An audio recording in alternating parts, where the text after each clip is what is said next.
that's bad. Okay, the guy you like, maybe instead of laying down with him, maybe a kiss on the cheek.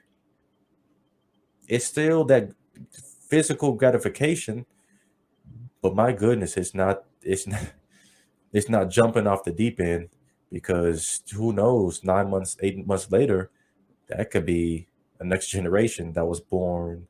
And I think that's why I think we're getting to the root problem right there, to why in other communities' eyes, and including ours, the black life is so worthless, is because look at the context of it.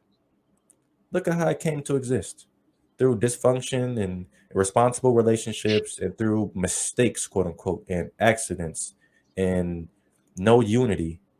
And look how this is how we're conceived. So why would other communities cherish and celebrate and honor and respect the black life if we don't do it ourselves? You're speaking on something right now, and it's crazy that you went there because before as you were talking, abortion came up in my head, and I was like, Oh oh, I'm man, not gonna take it yes, there. ma'am. I will. I said, "Ooh, wait!" I kind of backed up. I said, "Amari, do you want to do it?" I said, "I will." I said I wasn't going to take it there, and I'm not. I mean, because it's real, whew, and But my thing is, Let's go there. If we're gonna it go there, let's starts. go. My thing is, like, sex ed starts way before you have sex. Like, we wouldn't get to abortion nearly as often if we valued ourselves, if we learned earlier how to value ourselves, if our parents learned value and then could teach us and instill that in us. Mm, Then when we're 12, 13, 14, we wouldn't be smoking and having sex, looking for validation in other people. mm. We wouldn't be doing that and then giving our body up and possibly ending up pregnant or needing to have an abortion. Whew. We, Let me. Oh, go oh, ahead. go Go ahead. ahead. Yeah. No, go I was ahead. gonna say, let me contextualize it. I'm not talking about. I'm talking about consensual sex when I talk about abortions. Rape is a totally different Yeah, area. Totally. yeah, So yeah, let me yeah. contextualize that. I'm not even talking about that. I'm talking about consensual. I agree. I agree. But we're gonna have sexual relations. I think the part that bothers me the most is when people have sexual relations, knowing the purpose of what it is and what it's most likely going to lead to, unless you are extremely preventive and extremely careful. They get pregnant, they have the abortion, and then continue to do the same exact behavior that led to the abortion itself. In my head, and I'm gonna even use a little language. It's like, what the fuck are you doing? What are you doing? Like, what? You need to sit down somewhere and go read a book and get that under control, because that's unacceptable, and you deserve better. And those children who didn't have Mm. a choice to be Say that here, again. You deserve better. yeah, because now you. Ooh, let's go a little deeper. I, in my head, if it's consensual sex and you get pregnant and you terminate it, that's murder, in my opinion. Let's just be honest. If I'm speaking to my opinion, that's murder, because that was consensual sex. You knew where it was going. You got Yes, pregnant, and then you didn't want to be inconvenienced, and so yes, you decided to just eh, cancel or abort. I mean, that's murder, in my yes, opinion. So yes, yes, then, yes, yes, yes, why would yes. you continue to do the same thing again? That just Because the person has no self-esteem. My manager. You talk about shoes. I worked at Foot Locker, and Mm, she would just. Oh man, it used to make me cringe. I was so happy to leave there because she had seven, and it would just be like, yeah, I'm leaving early. Got to go have an abortion. Like she was going to get her teeth cleaned or something. And it bothered me. It bothered my energy. It really disrupted me and I was like 20 and I couldn't understand why, like, y'all don't wear condoms. Y'all no plan B's. There got to be a plan C out here. It got to be in China already. Like maybe we didn't get it. Like it's other things that you could yeah. have done, but you're using this like a freaking Mr. Clean eraser. Like that's not okay. That's not okay to your body. Like what if you eventually want to have children? Maybe not right now. You're not clearly mentally mature enough, but maybe in the future you get it together and you want to have children. Is your body going to be able to handle that? Because I don't, you keep trying to, I don't know, like there's processes, all of that is not good for you. Like we Mm, already know we need to be having holistic medicine. We're taking the chemical medicine. Okay, it worked. It's not necessarily good for us. So there's some ways that you can do it where you're having these chemicals put in you, but there's other ways where they put something in you like that. What is that doing to your body? Are you thinking about Ugh. that? I get some dark thoughts that come. I see like machinery and the grinding of gears and stuff. Like, you know how somebody scratches a chalkboard? That's Yeah, just the biggest thing I think about is just that unborn life who didn't even have a chance. That could have been our next community leader, the next president. That could have been a contributing member of society that made our generations become better.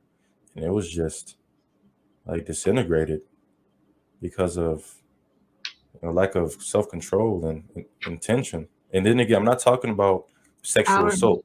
I'm talking Yeah, about consensual. Let's make sure we don't allow yeah, people to distract or distort the conversation and take it out of context. I'm talking about consensual. And I mean, I get them. I'm learning to control my emotions. It's just I I feel some type of way about it because I know the reality of it. And I just want people just to take more preventive measures. If that's not what you want, then condoms and birth control. Let's do everything in our power to prevent it from happening, not to abort it once it's here. right. That's yeah, exactly. I'm very animated in all of my speeches, but the thing at the core is understanding that it is a life. Like once Yeah. it has formed and it has come to you and you have, seen that it's there, it is there, regardless of what stage, like it's there. Mm, So, and then for me being pregnant and like just, I didn't even know at the time if I wanted to be a mom. I knew I wanted to be a mom. I didn't know if I was ready, and mm, I didn't know if I had the right partner. And my spirit just kept telling me no. But the fact that my body was continuously making a baby, like that mhm, was so interesting to me. It was so like just beautiful to me. Like I was just me. And now there's something and it keeps getting bigger inside of me. That was amazing to mm, go through that even though I didn't feel ready. And I feel like spiritually, what I got was preeclampsia. And I mm, feel like um I caused that because of all of the doubt and all of the things that I was thinking constantly. mm, Um and it eventually took her. So but I find peace in that because I know now that I can find purpose in that by helping other women who may not be ready prepare or preventing women who may not be ready to look at self. Why am I with this person? Am I attached or is this a connection? Do I just want somebody to be there? Do I keep going back to this trauma bond situation because I don't want to be abandoned? These mm, are signs of low self-esteem and low self-worth. So helping people understand that it's not all about, you know, criticizing the situation. It's like I want you to really think about the situation that you are in and I mm. got to give it to you straight. Like it's no way to chase this, but Yeah. I also want you to understand that more than anything, um, preventative measures is how we fix this problem, Yeah. not putting a band on it.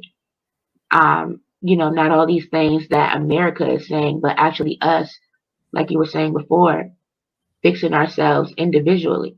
Yeah. Listen.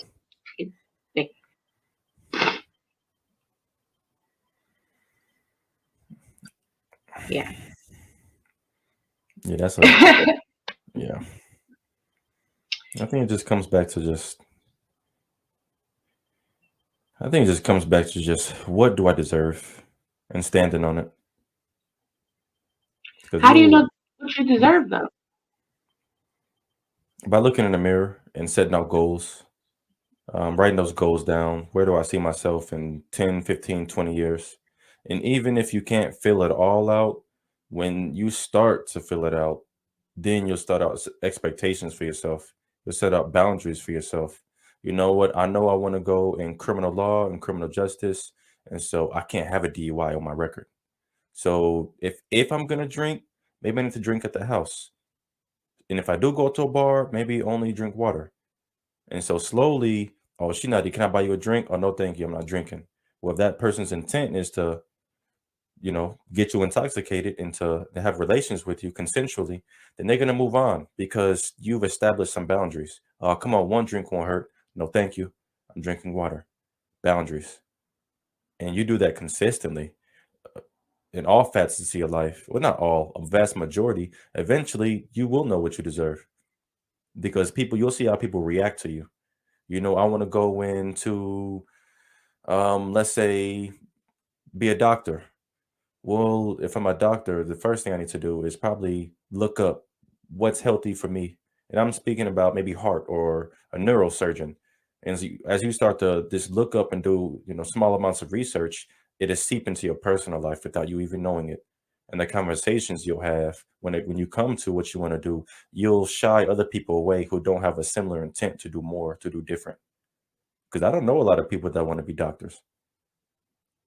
I mean, when they start to talk about it, I enjoy that type of conversation. A vast majority won't. And so then they get to see, okay, who's really here for a different type of conversation about progression and about mental and emotional health and about doing things on a generational level that we've never seen before. And so that's how I would start with people. Make that list, aim higher, do things that we've never seen before. And that comes, remember those shoes we talked about. The thought process has been there. It's how my outlet was a little off. And so now I'm doing similar things I haven't seen before, but now I'm not using somebody else's brand to do it. I'm making my own. Some of even the shirt, even the post that I've made, I haven't seen anything like that before. Or the correctional class that I'm doing. I don't know anybody who's going into prisons teaching vocational and career development. So it's that same thought process, but a different outlet. I feel like we need a lot better outlets. Painting, and that's where the performing arts will come in that we talked about. That's where the STEM will come in because that is the next sign. The neurosurgeon, that is STEM. The criminal justice, that is a little bit of STEM, a little bit because it's reading and writing, and that's where the STEM will come in. And so it's just that performing arts that using sports to get them in, but then okay, let's do STEM. Let's do some debates on what we want to do in life. Let's do some career development, some vocational training, the same things. And that self-esteem and knowing what you're worth, it'll come as a byproduct of having a plan and being intentional about making one.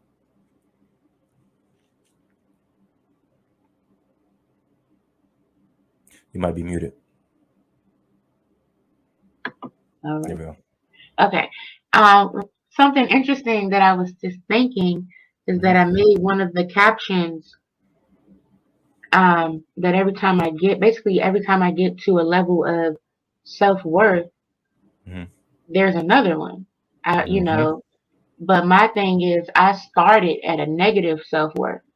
So I didn't know, but I didn't want to be myself. I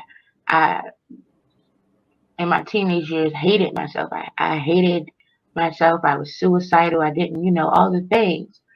So I started at a negative. And so when I got a little bit of like, I could handle myself, when I could just look in the mirror, I was like, okay, I got self worth. Boom, we in there. And then it was like, oh no, there's another level. And then Hmm. there's another level. And so I've just been realizing that I'm not in the negative anymore, but I'm probably nowhere near the top. I'm still just developing that. But when I was in that negative, I didn't know that that existed. Like I would have never, it wasn't. It's kind of like I used to work at Barnes and Nobles, and there's always a book signing. I met a lot of people, but I didn't have the mindset to ask them specific questions that could help me go further. I would ask them basic like, how do I become a millionaire? Like I don't know, just basic stuff. They were whatever they were saying that they were. I would just ask them the basic thing on that. I didn't know how to truly research and get information. I was resourceful, but only like I didn't like what I thought was resourceful and what I see is resourceful now is like I was barely touching the peak of it. So how does any person um like a person who doesn't have the mentality. There are some people that want to take the money. They don't want to take the dinner. So if Hmm. you don't have the mentality of self-worth is a thing and it gets better and you just think that this is what it is and you hear this and you feel like, okay, well maybe I do need to work on something. Where do I start?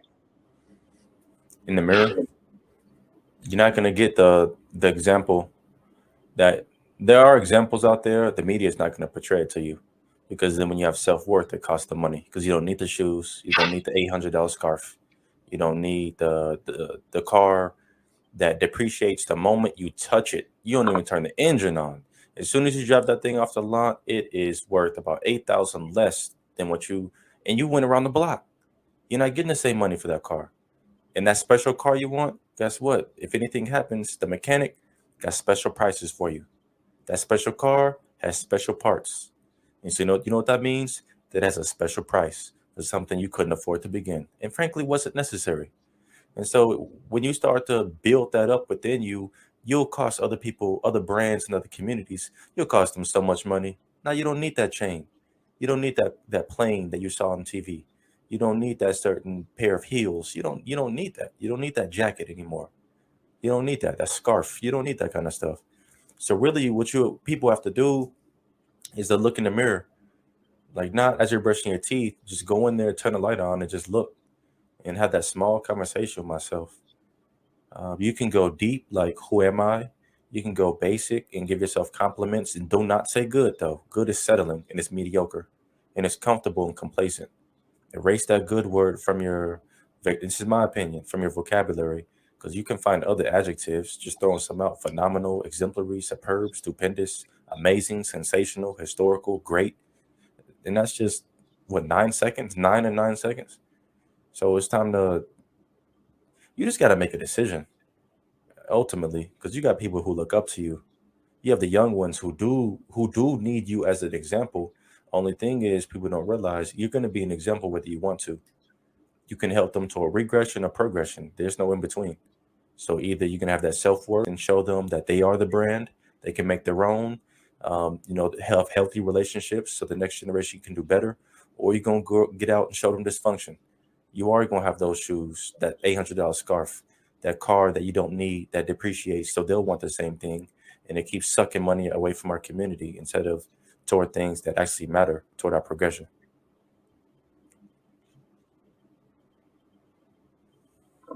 I love it. Oh my gosh, this has been dope.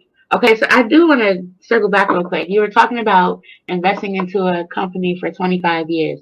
Absolutely. Um, would you be doing that one company at a time? No, I would want to mass do it because I could die any day. So once the money's here, sit down with the right people, get a plan, and there's no waiting. If I make a mistake, that's fine. That's why I have other people involved. To have extra eyes look at it with their expertise. My goal is to have like 30 girls and boys clubs around in the major cities that need it. I'm talking about the Cleveland. I'm talking about the Detroit. I'm talking about the Chicago. I'm talking about the Baltimore. I'm talking about the Harlem. I'm talking about the Atlanta. I'm talking about the LA. I'm talking about the Miami. I'm talking about those type of the DC. I'm talking about those type of impoverished areas where we know what's going on. We don't even gotta you don't even gotta live there and you know what's going on. I'm going in there. I'm going in there and I'm gonna intentionally be seen, and I'm gonna be seen how I am now. I'm not gonna be with the shiny shine. I am gonna be well dressed. I'm not gonna be with like a huge posse with me. What I am gonna have is a team that's gonna reflect the same ideals and morals that I stand for, and it's gonna be beautiful. And 25 years is a perfect scenario. Realistically, it probably be about 5 to 15, where those 20, 30 facilities, instead of having 10 million in the bank, 3, 4 million in the bank, they get to function for 25 years.